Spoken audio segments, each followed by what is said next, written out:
Hello, this is Catherine from Accelerated Reader Reading Books for You. Today I will be reading Chapter 13 from Five Sisters, Warriors of Finella by Kathy Marwin. Before I begin reading, I would like to give a big thanks to the author for sending me this book to read on my channel. In the description below, I've included links where you may find and purchase this book. Don't forget to like and subscribe.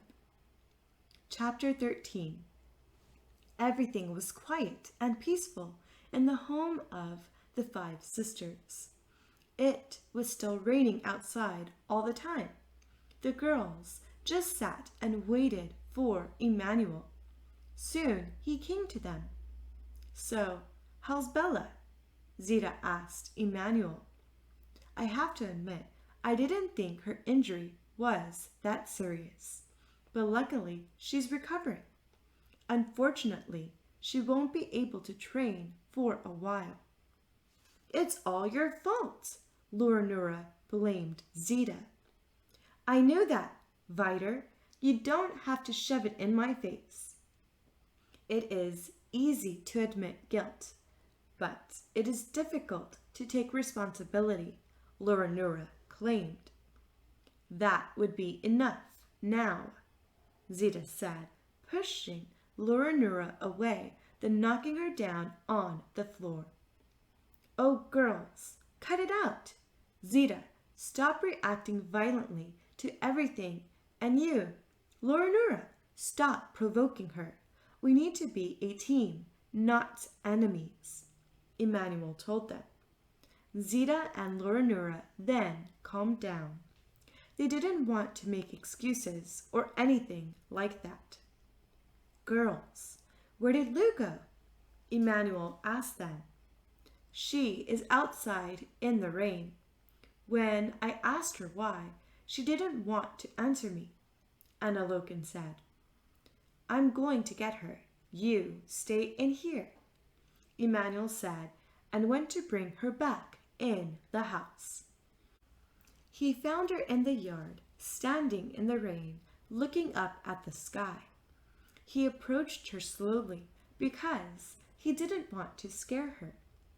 He stood next to her and looked her in the eyes. "Lou, what are you doing here?" he asked her quietly. "Nothing. We lost," Lou replied. "I know, but this is not the end. We will free Finella." "We cannot. The final spell can only be performed by five sisters, but one of us does not belong here." "Listen, it's not your fault, but that's not the only way to defeat Leonida." "But which of us isn't our sister? That question bothers me the most." "That shouldn't bother you. It is important that you are worthy warriors for Finella." Then Emmanuel noticed that Lou had a large scar on her neck. "And where did you get that scar?" "Leonida cut me. It's nothing," Lou said, although she didn't think so. "If you just endure injuries like that, you won't have a problem going into battle again." "Do you really think so?" "Yes, of course I do. And now go inside. There's no point in standing here in the rain." Lou did what Emmanuel said and headed for the house with him. He had something to say to the girls. "Girls, I'd like to tell you that our fight for Finella is not over. We will bring our country back. We just have to be persistent. We must be completely honest with each other. So I would have to tell you something I left out before. I shouldn't hide that from you anymore. Anyway, Analokan, when you asked me how I knew Leonida so well, that's because I am actually her brother." "What? Is that true?" Analokan asked confusedly. "Yes, it's true. Leonida wasn't always a dark Vider either. She was my good little sister who loved and respected me until the day she changed. When the girls found out that Emmanuel was Leonida's brother, they could hardly believe it. But they were always wondering how Emmanuel knew so much about Leonida. Zita then went to Bella's room to see how she was doing. She wanted to apologize to her for that accident that happened. When she entered the room, she found Bella lying in the bed. She actually looked cheerful despite everything that had happened. Bella, I'm sorry to bother you, but I just wanted to apologize again for hurting you, Zita said, feeling embarrassed. Apology accepted. So, did we all survive? Well, of course we did. Oh, great. I won't have to go to a boring funeral. They would always kick me out of there just because I said the dead man was laughing insidiously at me. They claimed that was not possible. But I couldn't stop laughing when I saw a fly flew into his nose. All right, I get it. Anyway, are you getting better? Well, yes, but this isn't even funny to me, more like boring. It would be funnier if I was dying and all of you wailing because of me. I'll pretend I didn't hear that. Whatever you want, but tell me about that quarrel with Laurenura. Wait a minute, did you hear everything? Every word. It's like there are no walls here. Actually, it wasn't a quarrel. I'd say we just had a little argument. And then you threw her on the floor. You kicked her ass. I wouldn't say that. Anyway, I can't stand that cheating Vider. If only she wasn't my sister. Ah, what can you do?